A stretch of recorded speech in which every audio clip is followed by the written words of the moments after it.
How's it going, everybody?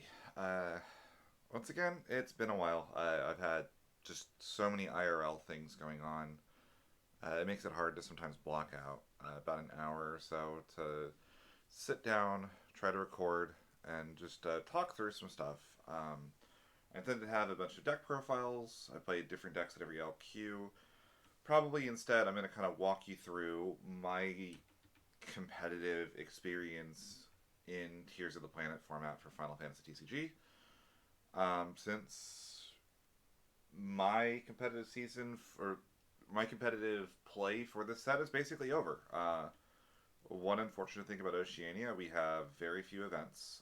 We just had our second total Materia Cup this last weekend's first one inside of Australia, and there are no major events now from now until Gunslinger and the Abyss comes out, which means that really a lot of what I have is free to be shared with all of you in every way. So let's kind of break it down from the top. Tears of the Planet. Anybody who hasn't kind of gone back and looked at the set um, had several archetypes: FF7, Type 0, Cat 4, 10-2, uh, some 11, and I'm pretty sure I'm missing one in there somewhere. Mobius, right. And honestly, I think that, like, on the whole, my initial impressions of the set are pretty close to my final impressions. I think it's a really good, like, well designed, well balanced set, with one exception. And we'll get to that eventually. We'll talk about that at some point. If you go on my Blue Sky, like when I first started with the set, something I always do a lot of times, I still will mess around and play decks for fun.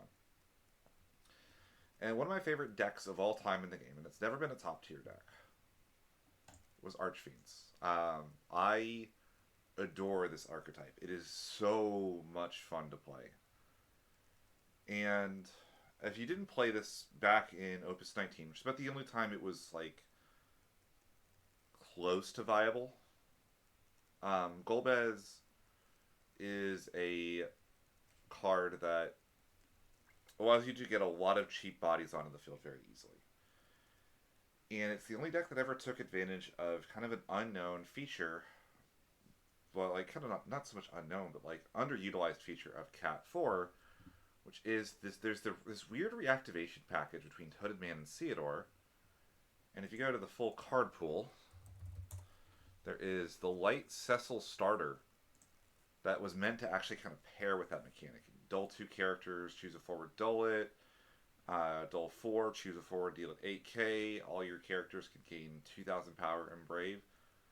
Um, this card is actually really powerful, and I don't think people really like figured out how good this card was back in its heyday. There was a couple people, I think, like I heard Steve D say actually like this card's like actually really good. I think I heard some rumblings from like Japanese players that like no, this the starter Cecil is a really strong card without a home. And so when I started building Archfiends, we had the new Archfiends, and pretty much Barbarisha and Cognaza were the only two that really popped out as like these are like must includes now in the deck. And for what it's worth, Barbarisha takes this deck and makes it so much better than it was. Um, but there was another card printed this set, and it was Yuna. And I read Yuna, and I'm like, well, Archfiends gets a lot of forwards in play very easily. Um, I feel like this kind of can just slot in for Cecil and be a cheaper, better version of Cecil, right? Like she can't be removal, but she's protection, and something that this deck actually used to run was even the Cancelish because the board would get really, really wide, and you would like Shantota actually ended up being a bit of a menace for the deck. And something weird started happening when I was playing this deck against friends that were trying to win, friends that were playing competitive decks. I was winning, like a decent bit actually, and we kind of all immediately realized that like Yuna was really strong. and it was probably a matter of finding the shell for her. And it's funny because I get to say that I like discovered a lot of the Cat Force synergies with Unit. Like I was doing this like day one when we had the full set, and I wrote it off as a meme. I was like, "There's no way the Cat Force energy is actually like worth it, right? Like, surely there's just going to be a better shell of cards. I don't think Archfiends are going to be the way going forward." I will say, if you like uh, the deck, like give this deck a play. It is so much fun, and I actually think that playing Warp decks will teach like players how to be better at using the stack. Um, the one of the weirdest things about this deck is it's actually really hard to play well, and I think that like using that could help a player to actually sit down and learn how the game functions in a way they wouldn't previously. Um, but anyway, so pretty early on, I kind of wrote off the Yuna Cat 4 stuff as a meme. I figured Yuna was probably the best card in the set. You can even hear me say it in the set review, but in my mind, she would go in a different shell.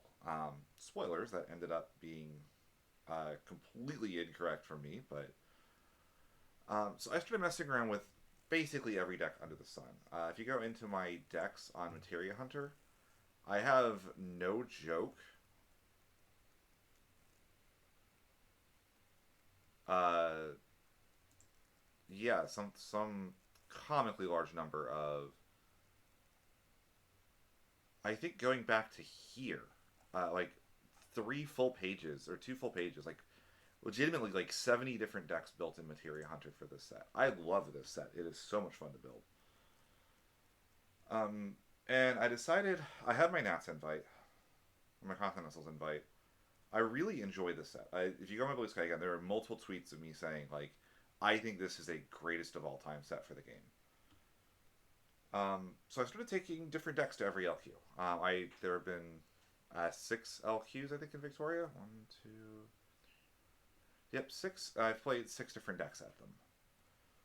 I did a deck profile on the first one. This was the Mono Ice Chark, and it's funny because you can still see some Yuna rearing its ugly head here with the Zalera as a tech card that both handles Knights was a big one as well. That Zalera is a way of dealing with every single forward in the Knights deck just about if they don't hit their Garland or their Gawains. But this deck is so much fun, and it's actually really good.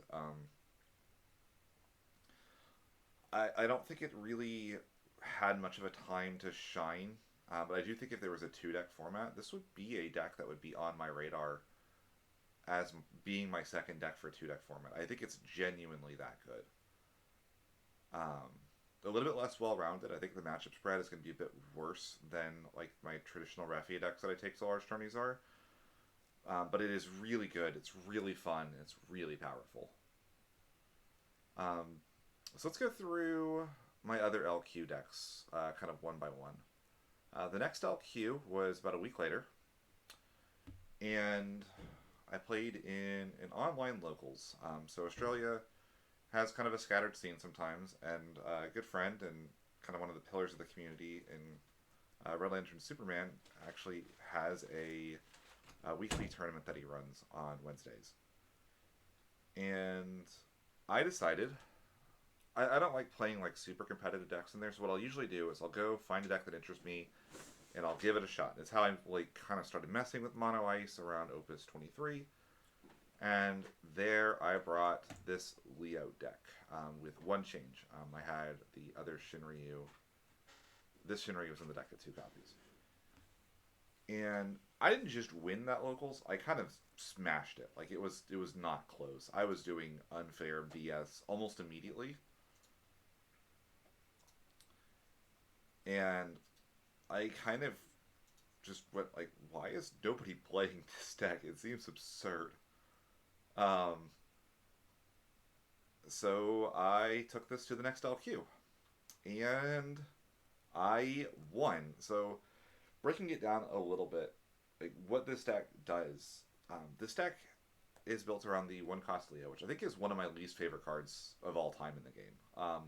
I hate this card. I think it's one of the worst designed cards. It was either going to be broken or terrible with almost no in between, um, which pretty much mirrors this card's like competitive play history. And the play experience of sitting across from Leo is miserable. But it is very fun to play. Admittedly, I do think it's a very fun card to play with. I do think it is one of the least fun things to play against. But the Japanese player had a tweet saying that he actually went first and cast Leo on turn two, which sounds completely absurd.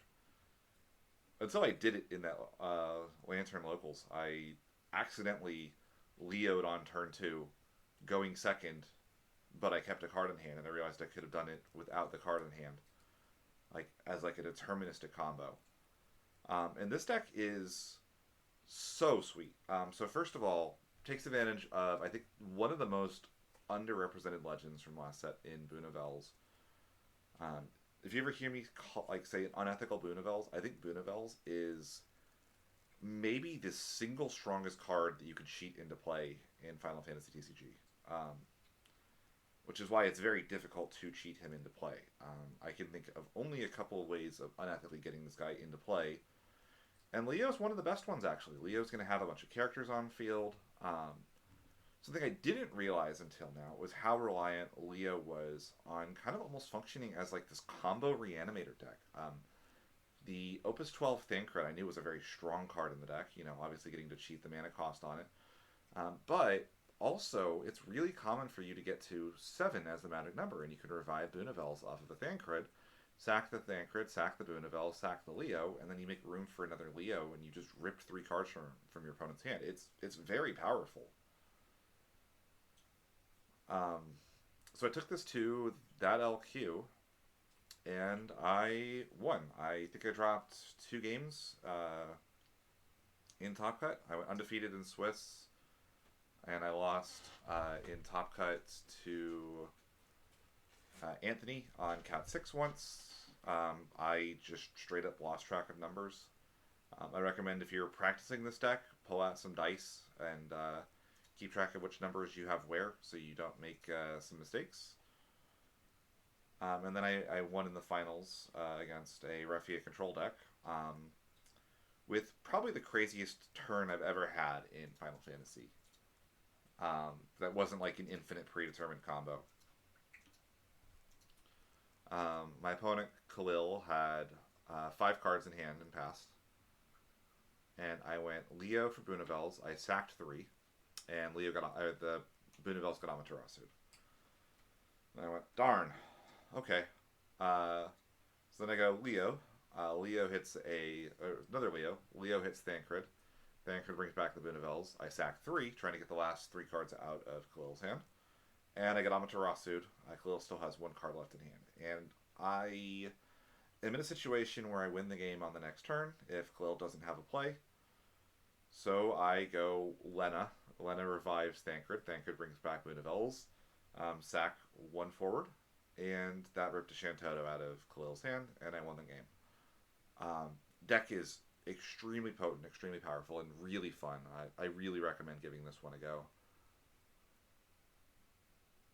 So, the next deck that I brought was kind of something I've been brewing since the start of the set, which was kind of where I thought Yuna was going to eventually go.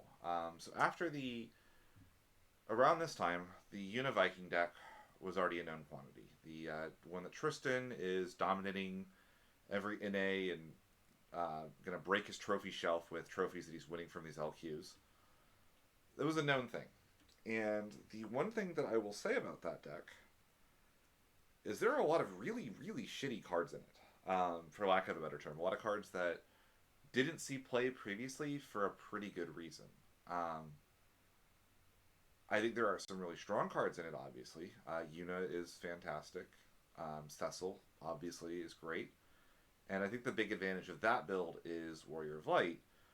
But if Yuna got answered, the deck kind of just folded really badly. So I wanted to find a shell that could do the Yuna thing without having the bad forward quality. And I went back to a old tier 1 deck a couple sets ago that was really good at actually getting to the field. Had a lot of action ability bouts to ways to deal with opposing units, and was really good at spamming. I spent a lot of time kind of brewing this Cat 6 build. And I'm still actually really happy with this deck. This was the worst performing at the LQ list. It's the only one that I did not make top cut with. But I lost to Rob Meadows and Paul, who respectively are the winner of that LQ and the winner of our next Materia Cup on the decks that they played for those events. So I don't think that that's necessarily representative of the quality of this deck. I do think that compared to Cat 4 Yuna, it is a little bit slower, is the one big downside. You don't have the same kind of a power play that Cat 4 Yuna has of just like turn 2 Rosa Cecil shell game. But I think this deck has one of the wildest late games of all time. So if you've forgotten, because it's been a while, Sabin has a special that activates all the forwards other than himself. Which means that, like, if you can establish the Edgar Sabin with a Yuna next to them, you kind of double, like, artificially double the number of forwards you have in play. And that's a really powerful effect. And I want to stay in 2 colors to try to keep my, keep the deck a little bit simpler. Maybe there's an argument to get the Stragos in here and such, like, to try to add, like, the water in. Maybe it could run literally Rosa Cecil as well, because like honestly the Cat 6 affinity stuff really only matters for like Mog 6 and Sabin, and you want like enough like Cat 6 forwards for Edgar to be able to pick up the Sabin. But like you could probably get by with just like Setzer, Interceptor, and like the Gestalian Empire Sids if I'm being like totally honest. You might lose like the Mogs, but I think that's probably a pretty worthwhile trade. But this deck was doing pretty well in testing. Did not do amazingly on the day, but it is a little bit slower, but you have a lot of outs to deal with opposing Unidecks, which makes it pretty strong. The Zalera is actually, you'll see, showing up here again. I think this card is incredibly powerful right now. But also I ran into one time where my opponent tagged a Cecil into the Opus 2 Legend, and I realized the deck didn't have an out for it, so this came in to hopefully stop that from being a problem in the future. Yeah, I would say give this deck a try. I think it's pretty fun. It is a Yuna deck. I know a lot of people are sick of Yuna and don't want to play the card. But I do think it's really cool how she does kind of elevate this kind of aging tier 2.5 deck and kind of puts it in a spot where I think it arguably could compete in a different metagame. I think that's really neat, actually. Problem is, there's other decks that are using Yuna probably a little bit better than this. But I do think that, like, if you're an FF6 fan, I think this deck is more than capable of winning locals and probably doing really well in LQ as well.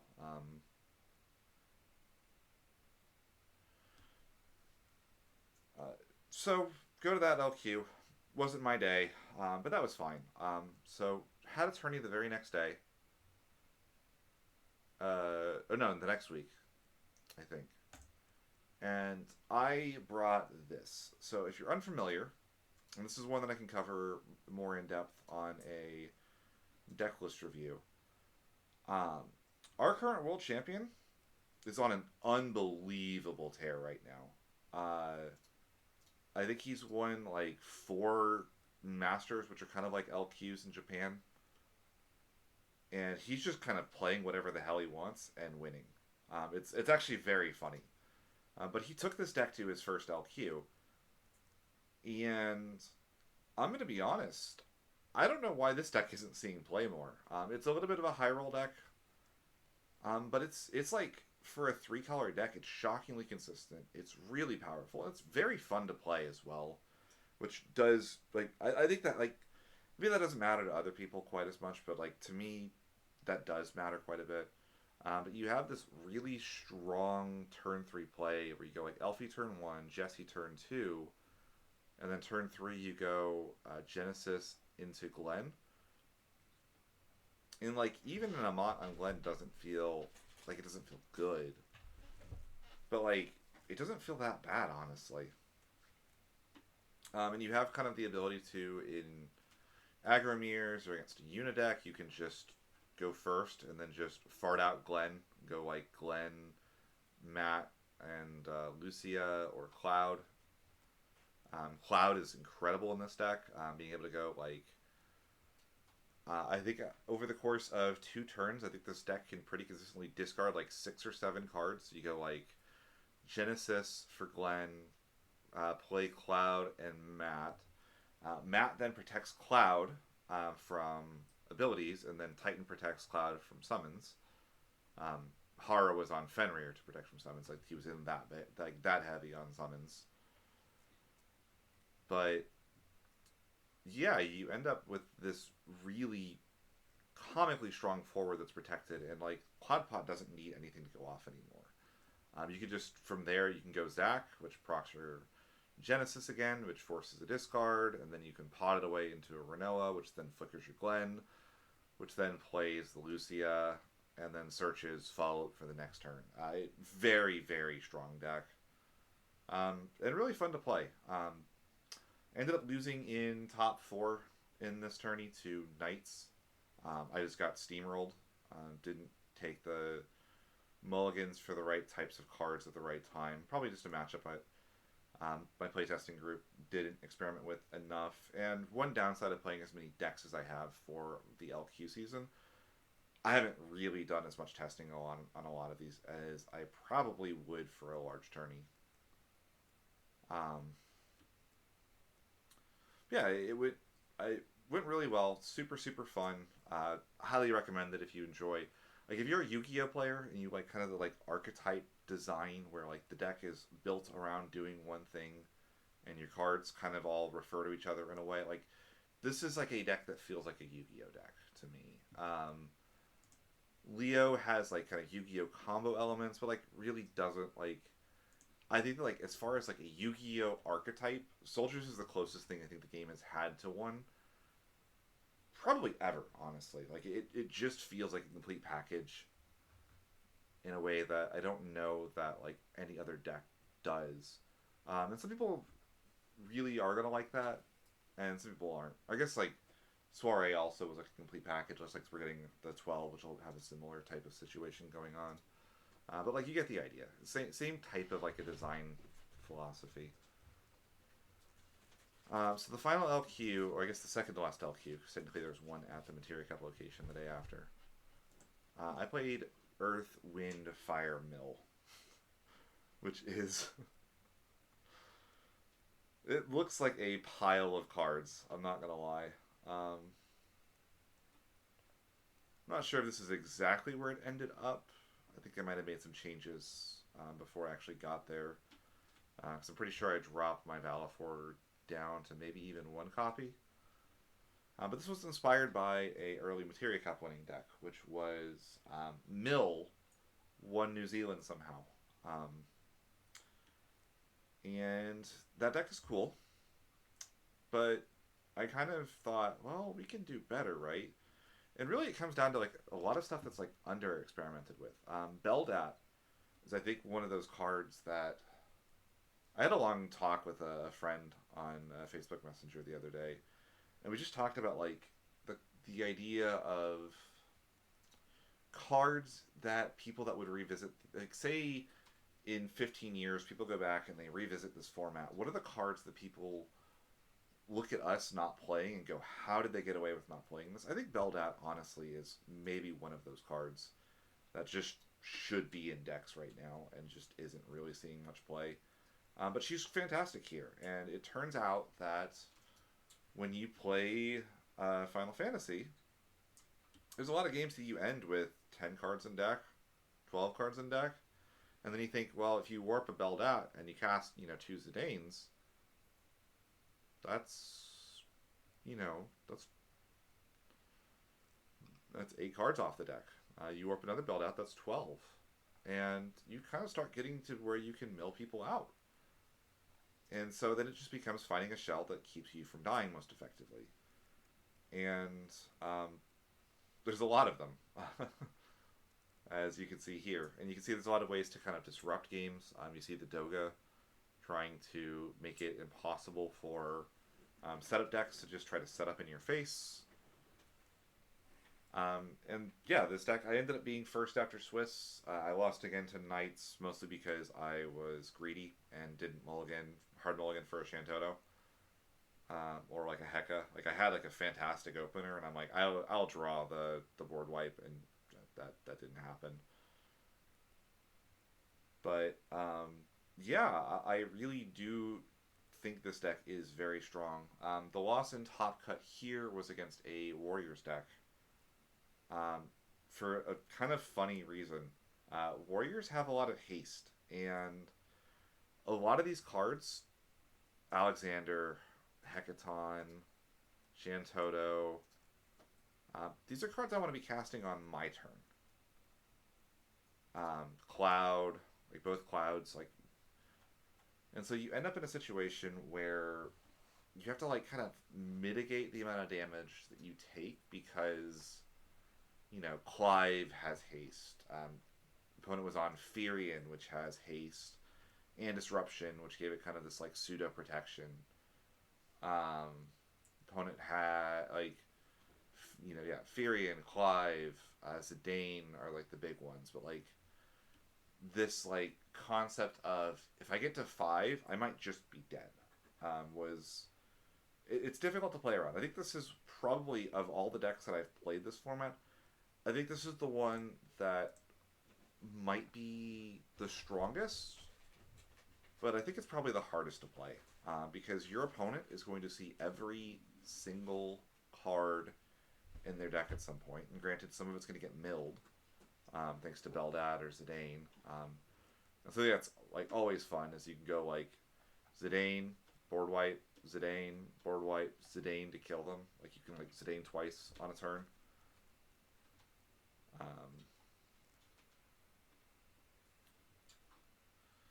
But yeah, a really, really fun deck. Really, really strong, really difficult to play, very heady, and one that I very much enjoyed. Which brings us to the Materia Cup.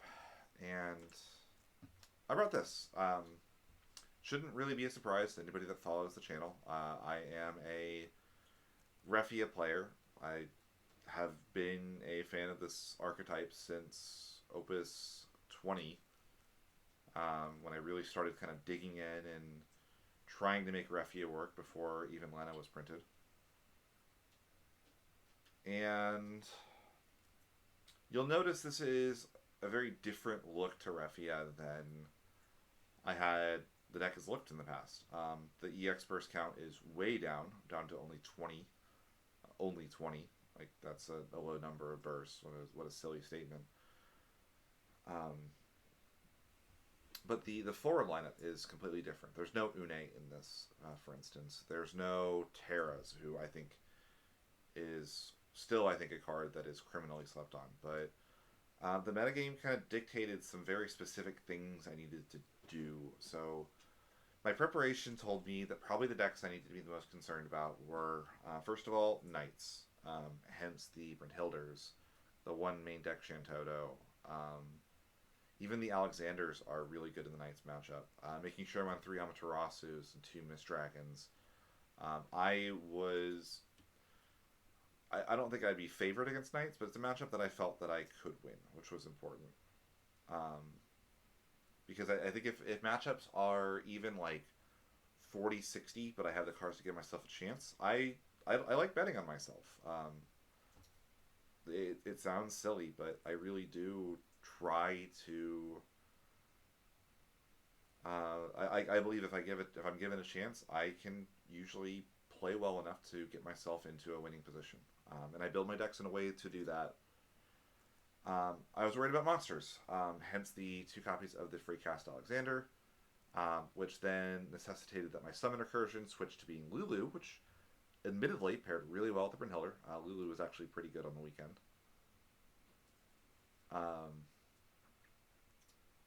And the last thing was Yuna. Yuna was a huge concern, and I there are cards in this deck that are good at handling Yuna. Like Brynhilde inherently is okay against it. If you can resolve a Shantoto, sometimes that can buy you enough time. But I said I don't trust that to be enough. I'm going to go even deeper on anti-unit cards. I added 2 copies of Cecil, 2 Porums, and even a Braska. These are cards that probably would not be considering if it wasn't for their applications against Yuna specifically. None of them are bad cards. I actually even considered at one point, I have a build on here, see if I can find it, but I had a deck that was just 6 twins. Just saying, like, if I play against Yuna, I will simply play a twins game. See if I can find this.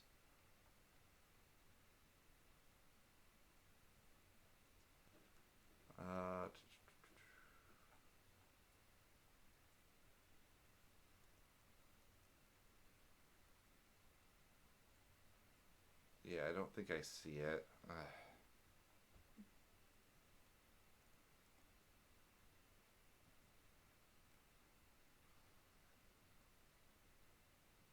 Unfortunate.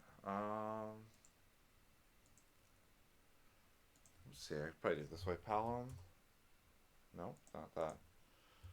Palom. 15L. Search. So I guess I've edited it and probably just don't still have the deck anymore. That's unfortunate. Yeah, I had at one point a Refia deck that played 3 Palom, 3 Porum. Before eventually kind of going with this kind of wind-focused build. And it was not my day. Materia Cup rolls around. I sit down. My first opponent is a testing partner, and he went on to win the whole tourney. I Shantoto'd away 1 Yuna.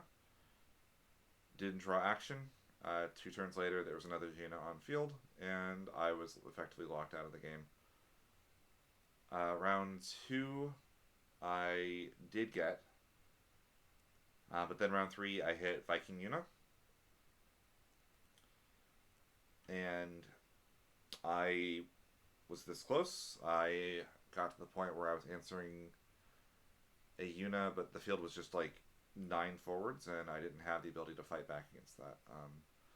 Kind of a weird weakness that people don't consider about Refia, actually. It really does struggle with wide boards sometimes, like as a defensive line.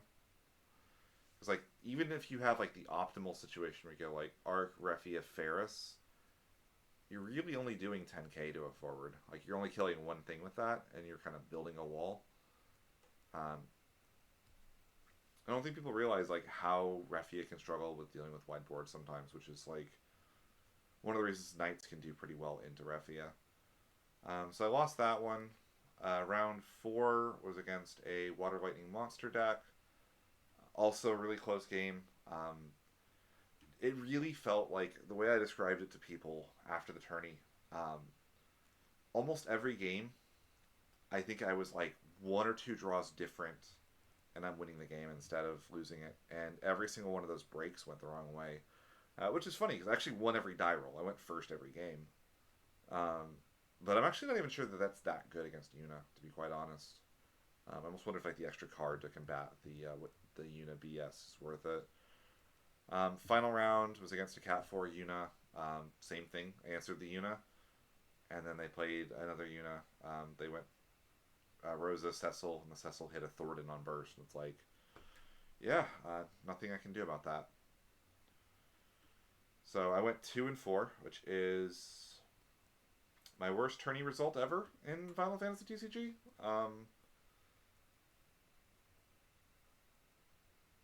Yeah, I think 2-4 is worse than 3-5, right? Yeah, definitely. Did I go 3-5? I went 3-5 at Worlds, right? Yeah, you did. Yeah. So, just wasn't my day. Had to kind of sit down, do some processing of that. It was not a very fun day for me by the end of it. Um, not like, not that it wasn't fun. That's not the right word for it. I was frustrated. Again, I like doing well, and not doing well is difficult when you're used to doing well. So, I did run the deck back at the LQ the next day, partly for data and partly for my own sanity. Like, surely I didn't actually did I make like a major miscalculation? Did I make like, a huge mistake? Um, the LQ the next day, I got top four. I lost to another Una deck, but basically what I'm kind of figuring with this build is that like the Una matchup is not favored. It's doable. You got to get a little bit lucky.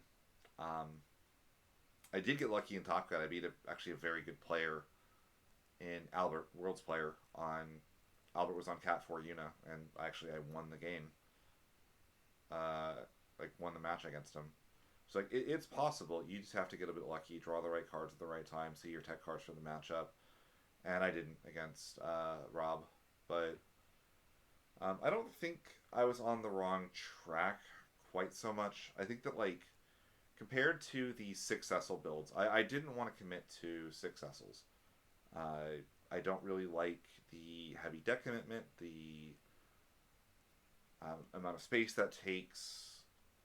I have a really bad habit of drawing all of the wrong half of a two card engine like that. Like Clive Ifrit, I'll draw all the Ifrits. At one point, I was playing Mono Ice, and I tried to shave Shiva to two, and I drew both Shivas before I drew Jill almost every game.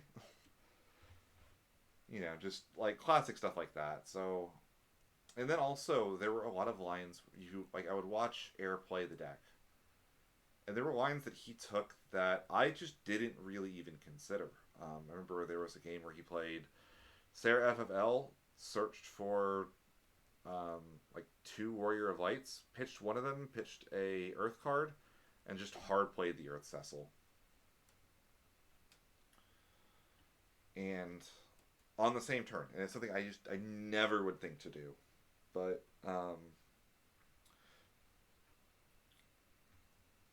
like credit where credit's due.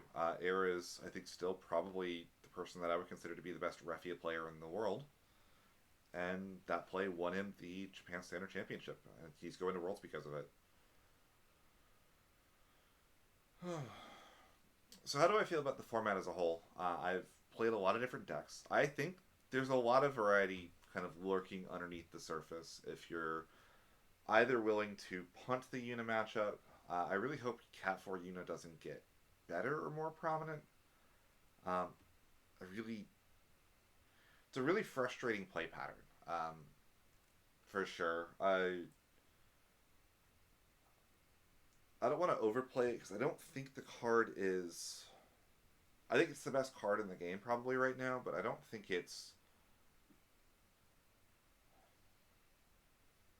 I don't think it's as bad as some people act like it is. But also, I do think that like if you removed it, the format would be in so much better of a spot. I think Refia would still be probably the like Refia would be the best deck, which some people are gonna like, some people are gonna dislike. But like Knights has like a good matchup into Refia. Like there's outs to it. You can play other decks. I think the Mono Ice deck actually does pretty decently into Refia. Like I think like the Soldiers deck kind of also fits like a similar kind of high roll situation that like, but like with much more defined weak points. I think specifically the Rosa Cecil interaction is kind of wild, and I think it's a card combination that probably should have seen play before now. Like, there's a good argument that like Refia should have in the past just played three Rosa, three Cecil, or six Cecils, and called it a day, and just like slimmed down the summons or the burst a little bit for it. But I think if Yuna, like they don't want to ban Yuna for probably because they don't like banning legends, and she's a very expensive full art, so I get why people would be maybe a bit upset if she got banned. She got restricted to one. You like probably fixes most of the issues with the card, in my opinion. Are they going to do that? I mean, they've only ever taken action on a card after one set one time ever, which was Stern Leonis. But I do think that like it would be a better format. Would it be a perfect format? Probably not. I know a lot of people are sick and tired of Refia and goodness knows that deck is only getting better next set, I think, with the new Ferris.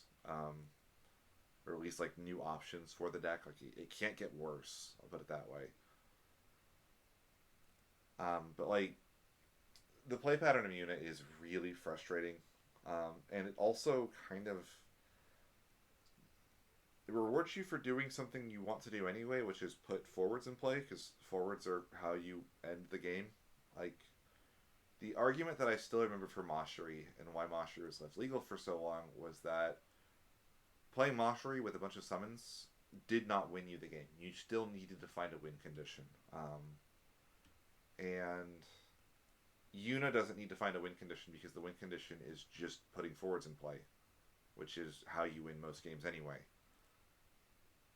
So, fingers crossed on that. Again, I don't think it's, especially at the local level, I don't think the deck is probably that big of a problem. And again, there are ways to beat it. There's nice things about it. I do think that like action abilities are very skill testing and very fun. And Yuna pushing the format towards using action abilities is actually very cool. Just a very frustrating card though, for sure. Hope you guys enjoyed it. It's been kind of a long little wrap up here where I talk about all this, but just kind of wanted to give some perspective on all of this. Try to get some top cut deck list breakdowns done in the near future, but yeah, been a little bit too long. So thanks for watching. Hope you guys enjoyed it. See you in the next one.